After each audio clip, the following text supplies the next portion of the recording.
Hello guys welcome again. ਅੱਜ ਆਪਾਂ ਗੱਲ ਕਰਨ ਜਾ ਰਹੇ ਹਾਂ ਟਾਸਕ 1 ਲਾਈਨ ਗ੍ਰਾਫ ਦੇ ਟ੍ਰੈਂਡਸ ਦੀ। ਤੁਸੀਂ ਦੇਖਿਆ ਹੋਏਗਾ ਕਿ ਲਾਈਨ ਗ੍ਰਾਫ ਦੇ ਵਿੱਚ ਇਨਕਰੀਜ਼ ਡਿਕਰੀਜ਼ ਹੈ ਨਾ, ਇੱਦਾਂ ਦੇ ਆਪਣੇ ਚੱਲਦੇ ਹੁੰਦੇ ਆ ਟ੍ਰੈਂਡਸ। ਤਾਂ ਇਹ ਨਾ ਇਨਕਰੀਜ਼ ਡਿਕਰੀਜ਼ ਨੂੰ ਸ਼ੋਅ ਕਰਨ ਦੇ ਵਾਸਤੇ ਆਪਾਂ ਕਿਹੜੇ ਵਰਡਸ ਆ ਜਿਹੜੇ ਯੂਜ਼ ਕਰ ਸਕਦੇ ਹਾਂ, ਠੀਕ ਹੈ। ਤਾਂ ਸਭ ਤੋਂ ਪਹਿਲਾਂ ਆਪਾਂ ਇਨਕਰੀਜ਼ ਦੇ ਲਈ ਜਿਹੜੇ ਵਰਡਸ ਆ ਉਹ ਯੂਜ਼ ਕਰਨ ਜਾ ਰਹੇ ਹਾਂ, ਉਹ ਡਿਸਕਸ ਕਰਨ ਜਾ ਰਹੇ ਹਾਂ ਜਿਹੜੇ ਕਿ ਯੂਜ਼ ਹੁੰਦੇ ਆ ਇਨਕਰੀਜ਼ ਦੇ ਲਈ। ਜਿਵੇਂ ਕਿ ਆਪਾਂ ਵਰਬ ਦੇ ਫਾਰਮ ਦੇ ਵਿੱਚ ਅਗਰ ਲਿਖੀਏ ਤਾਂ ਰਾਈਜ਼ ਟੂ ਜਾਂ ਫਿਰ ਰਾਈਜ਼ ਬਾਏ ਹੈ ਨਾ। ਅਗਰ ਆਪਾਂ ਸਿੰਪਲ ਪ੍ਰੈਜ਼ੈਂਟ ਦੇ ਵਿੱਚ ਲਿਖ ਰਹੇ ਹਾਂ, ਅਗਰ ਅਸੀਂ ਪਾਸਟ 'ਚ ਲਿਖ ਰਹੇ ਹਾਂ ਤਾਂ ਰੋਜ਼ ਟੂ ਜਾਂ ਰੋਜ਼ ਬਾਏ ਹੈ ਨਾ।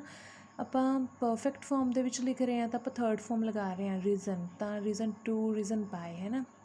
ਇਸੇ ਤਰ੍ਹਾਂ ਇਨਕਰੀਜ਼ ਦਾ ਹੋਰ ਆਪਾਂ ਇਨਕਲਾਈਨ ਵੀ ਲਿਖ ਸਕਦੇ ਹਾਂ, ਇਨਕਲਾਈਨ ਟੂ ਇਨਕਲਾਈਨ ਬਾਏ ਜਾਂ ਇਨਕਰੀਜ਼ ਟੂ ਇਨਕਰੀਜ਼ ਬਾਏ।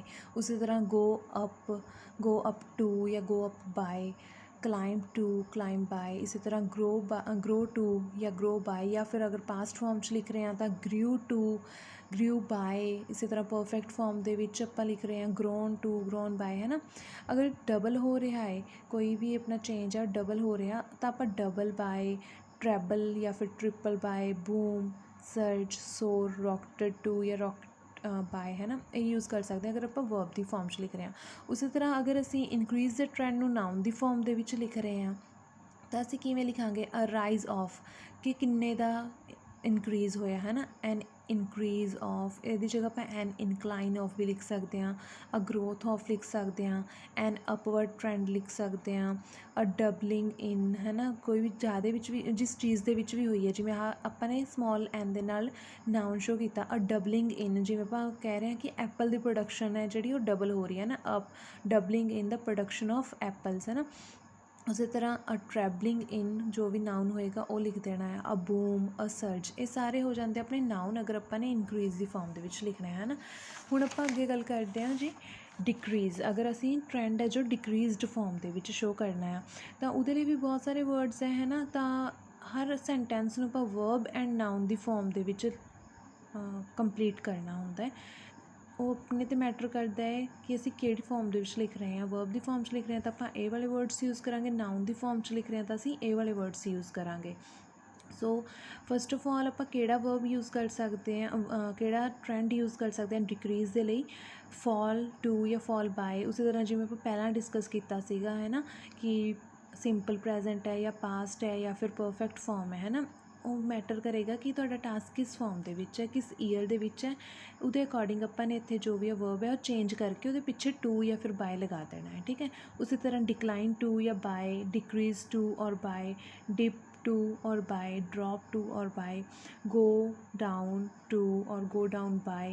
उसी तरह प्लमेट टू और बाय, प्लंज टू और बाय, डाइव टू और by, deteriorate to, slump to या फिर स्लम्प्ड बाय। इसी तरह ਆਪਣੇ ਨਾਊਨ ਦੀ ਫਾਰਮ ਵਿੱਚ ਆਪਾਂ ਗੱਲ ਕਰਦੇ ਹਾਂ ਅ ਫਾਲ ਆਫ ਹੈ ਨਾ। ਜਿਵੇਂ ਆਪਾਂ ਉੱਧਰ ਪਿੱਛੇ ਵੀ ਗੱਲ ਕੀਤੀ ਸੀਗੀ ਹੈ ਨਾ, production of apple doubled by ਹੈ ਨਾ। ਉਸੇ ਤਰ੍ਹਾਂ ਅ ਫਾਲ ਆਫ ਜਿੰਨੀ ਵੀ ਤੁਹਾਡਾ ਦਿੱਤਾ ਹੋਏਗਾ ਨੰਬਰ ਜਾਂ ਪਰਸੈਂਟੇਜ ਹੈ ਨਾ ਕਿ ਅ ਫਾਲ ਆਫ 10% ਜਾਂ 20%, ਅ ਡਿਕਲਾਈਨ ਆਫ ਸੇਮ ਹੀ ਆ ਜਾਏਗਾ। ਜਿਵੇਂ ਫਾਲ ਦੀ ਜਗ੍ਹਾ ਫਿਰ ਆਪਾਂ ਡਿਕਲਾਈਨ ਵੀ ਯੂਜ਼ ਕਰ ਸਕਦੇ ਹਾਂ, ਡਿਕਰੀਜ਼ ਯੂਜ਼ ਕਰ ਸਕਦੇ ਹਾਂ, ਡਰੋਪ ਯੂਜ਼ ਕਰ ਸਕਦੇ ਹਾਂ, ਰਿਡਕਸ਼ਨ, ਸਲੰਪ, ਪਲੰਜ, ਪਲੰਪਡ। ਇਹ ਸਾਰੇ ਵਰਡ ਆਪਾਂ ਜੋ ਯੂਜ਼ ਕਰ ਸਕਦੇ ਹਾਂ ਆਪਣੇ ਡਿਕਰੀਜ਼ ਦੇ ਟਰੈਂਡ ਨੂੰ ਸ਼ੋਅ ਕਰਨ ਦੇ ਲਈ, ਠੀਕ ਹੈ। ਉਸ ਤੋਂ ਬਾਅਦ ਆਪਾਂ ਕੋਲ ਹੈਗਾ ਟਰੈਂਡ। ਅਗਰ ਕੋਈ ਚੀਜ਼ ਸੇਮ ਰਹੇ, ਕੋਈ ਗ੍ਰਾਫ ਹੈ ਆਪਣਾ, ਕਈ ਵਾਰ ਇਹ ਹੁੰਦਾ ਹੈ ਕਿ ਕਿਤੇ ਜਾ ਕੇ ਨਾ ਉਹ ਸੇਮ ਸ਼ੋਅ ਕਰਦਾ, ਸਿਮਿਲੈਰਿਟੀ ਸ਼ੋਅ ਕਰਦਾ ਕਿ ਉਹ ਚੇਂਜ ਨਹੀਂ ਹੁੰਦਾ, ਸੇਮ ਪੋਜੀਸ਼ਨ ਦੇ ਵਿੱਚ ਰਹਿੰਦਾ। ਤਾਂ ਆਪਾਂ ਕਿਆ ਯੂਜ਼ ਕਰ ਸਕਦੇ ਹਾਂ, ਇਹ ਨੋਰਮਲ ਵਰਡ ਹੈ ਡੂ ਨਾਟ ਜਾਂ ਫਿਰ ਡਿਡ ਨਾਟ ਚੇਂਜ।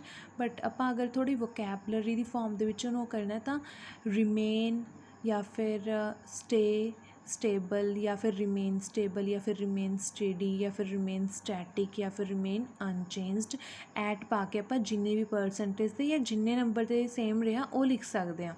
ਉਸ ਤੋਂ ਨੈਕਸਟ ਹੁੰਦਾ ਮੇਨਟੇਨ ਦਾ ਸੇਮ ਲੈਵਲ। ਆਪਾਂ ਸਿੰਪਲ ਅਗਰ ਲਾਈਨ ਦੇ ਵਿੱਚ ਲਿਖਣਾ ਹੈ ਕਿ it maintain the same level the production of apples maintain the same level.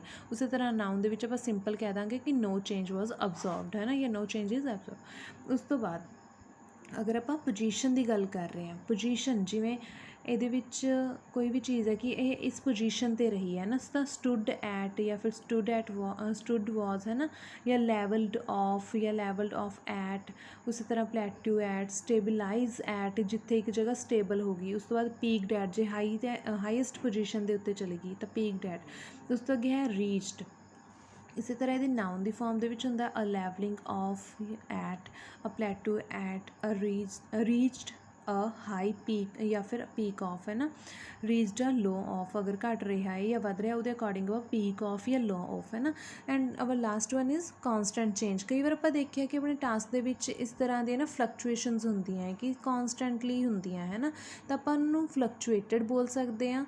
अगर आप वर्ब की फॉर्म के लिख रहे हैं, वर्ब की टर्म के लिख रहे हैं, तो आप कह सकते हैं कि the data was fluctuated from the year 2009 to 2018 है ना। उस तरह नाउन की फॉर्म के आप सिंपल लिखांगे अ फ्लक्चुएशन। तो जेकर तुहानूं इहदे नोट्स चाहिए है तो प्लीज़ कमेंट बॉक्स के दस दिओ, तो आप नोट्स प्रोवाइड कर देंगे तुहानूं। Thank you.